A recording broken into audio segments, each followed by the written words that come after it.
Have you heard of critical mass, a world movement where people on wheels take over the streets and they go on these really big rides? If you haven't heard of it, you're going to see it with me today because I'm in Barcelona participating in the annual convening of all of the masa crítica, as they say here in Spain. All of the groups, they gather together, and this year is in Barcelona. Most people are riding bikes, remember? I'm deaf-blind, so I cannot ride a bike independently. Some people are rollerblading, some people are skateboarding, like a whole bunch of people on wheels. But I asked the team at Masa Crítica if they could possibly arrange a tandem bike for me, and they said yes. And I also asked them for a volunteer to ride on the front with me, hopefully someone with experience, because I would prefer to let my partner do his own thing, have his own experience. And they also found me a volunteer. This volunteer, they said, has experience with ONCE, which is this very huge blindness organization here in Spain. And I'm very excited. I asked this request, and this is such an example for any disabled person watching. Sometimes it can feel kind of difficult to say, should I ask for something? Should I do this? But the worst that can happen is that it's not possible. But I would have never known if this was possible unless I asked. So I took that little moment of courage. I sent the email. And now here we are. What's happening right now is we're going to go over to kind of a festival fair event they're running. And then at 5 o'clock, we're meeting at the big arch here in Barcelona. I am not sure if I'm going to say it right in Catalan, but on the map, it's like Arc de Triomphe. So that's what we're going to do. We're going to gather with everyone. Hopefully my volunteer will be there. Fingers crossed it all goes well and that is easy. I don't know if we'll be moving very fast. I'm not sure.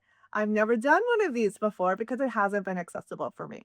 So let's check it out. We asked the hotel about getting a bike helmet. They have a station outside with 2 bikes for rent. And they told us the name of the app is €30 a day to rent the bike and the helmet. And they come together, of course. So I was thinking, oh, I could just rent it and then take only the helmet. That's a lot of money for just a helmet. Then we were looking at bike rental shops. I called one. I couldn't really hear them on the phone. So then I got discouraged by that. And then I remember that I did ask the organizers about getting me a bike helmet. So now we're going to go to the party and see if they maybe did that. And the other option we're thinking is just to buy one, but I'm not really going to use it. So I feel like that's not my preferred option, to just buy a helmet, even though I know that the affordability would be there.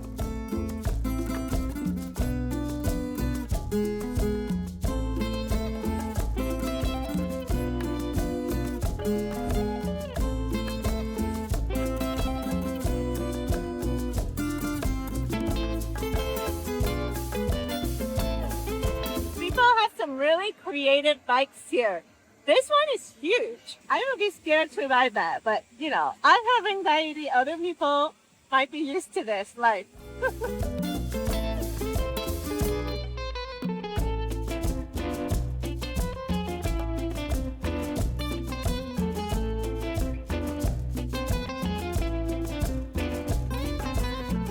Time for a check-in. We are here at the event.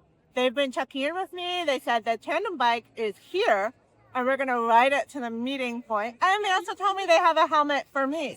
Because I said I did ask for a helmet ahead of time. Please, please, please. They said yes, they found one. So that just relieved a lot of stress. We're waiting for the volunteer now, the person who's going to ride in front. And hopefully they arrive soon. There's a lot of excitement in the air because it's almost time for the big ride.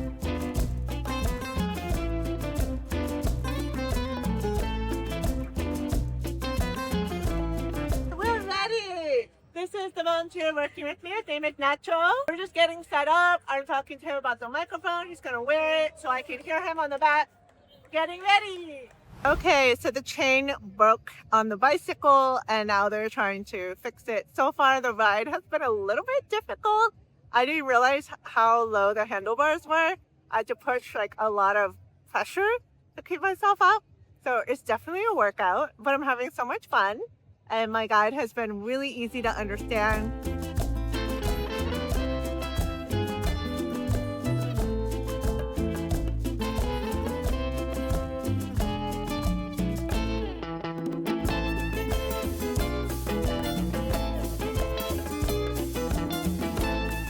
The chain on the bicycle broke almost on cue, right when we were arriving here. So we had to walk the last bit of the distance. And now they're trying to problem solve to see how can we fix this chain, but they're very resourceful. We will see what happens. They told me if they can't fix the chain, I'm going to go on a different bike where I just sit down and I don't get to pedal, which will give my body a break if that happens. It has been hard pushing on the handlebars, like pushing. My whole arm is getting a workout, and I'm not used to sitting on a bicycle seat either, but I'm having so much fun. Nacho, my guide, has been amazing, telling me 1, 2, 3, vamos, or 1, 2, 3, paramos. So that means go and stop. So yeah, I'm really happy that I took a chance. When the chain broke and I couldn't ride it anymore, they provided me a seat on a vehicle that I didn't even have to pedal. I said, okay, this is a nice turn of events because I don't have to leave. I can still participate and be part of a community, part of the energy. So I was super grateful. It is so much fun because it's kind of like getting a tour of the city. I can look around. Even when I was on the tandem bike, I was looking around, but I was also really focused on what I was doing, the physicality of it. And that particular bike was so difficult for me. I have never ridden a bike with those kinds of handlebars. I was comparing to the time that I went tandem biking in Vancouver in Stanley Park, and check out that video. We have another video on this channel, and I saw that the handlebars were completely different on that bike. They were raised. I guess that's a cruiser style, so it was really comfortable. You sit like this. The tandem bike that I had in Barcelona seems like maybe a racer style. I'm not used to riding a bike like that. It required so much strength to keep myself up. I felt that so much weight was put on my hands and my wrists. I feel like it was nice to just ride around because people were talking to each other. They were coming up and asking me how I was doing. There are some bikes who are playing music, and sometimes we were near 2 different speakers with different music. And even just on the vehicle itself, I was sitting next to a lady who was super social, and the person behind us pedaling us was also really nice and fun. You kind of feel like a celebrity when you're riding around in a group that large because the pedestrians are noticing. There was also a police escort with us, so there was a lot of kind of things to look at as we were going by. So people were waving to us. I would wave. Sometimes they were cheering us on. And sometimes we were stopping and doing the wave. I didn't know what was happening the first time. Everyone was crouched down in front of me. And I said, whoa, like, why is everyone crouched down? Maybe they're mourning something. And then out of nowhere, they start raising themselves up and doing a wave, and I was just delighted. It was really fun. And I know it was fun for the pedestrians and the people watching. So it was really cool to see how they make the rides fun, how they cheer each other on, and what the vibe is like. Ultimately, I'm super grateful that I reached out to them and asked them if they could possibly organize a tandem bike and a volunteer, because I could have excluded myself from a situation by simply not asking. And that happens a lot of times in life. We think that people are not going to give us what we need, so we don't even talk about our excess needs. We don't even ask the question. So the next time that you encounter a situation like mine, I hope that you just ask if it's possible. Take a chance. You never know. You never know what can happen. So because I took a chance, I got to meet Nacho, a really cool volunteer in Barcelona who is regularly doing this. He is volunteering to give blind people bike rides on tandem bikes. It was so fun to ride with him, to meet him, and to feel like I could be included in such a unique experience. This is the one time a year that everyone gathers in this way to celebrate and share and build community. I really enjoyed the experience. I'm so glad that the group prioritized my accessibility and tried to figure out problem solving.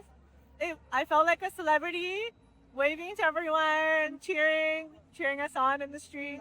And it's always nice to promote like other modes of transportation other than cars. I like that. I don't want cars taking over the streets all the time. Fun fact, I worked a temporary job in New York City a long time ago promoting car-free days in the summer. I think it was with the summer. The organization will help people get permits to shut down a block from cars and like kids would play. So this reminds me of that. Would you participate in a cycle day like this? Have you ever tried any adaptive bikes or tandem bikes? Let me know. Subscribe to my videos, like this video, helps me so much, and I'll see you next time.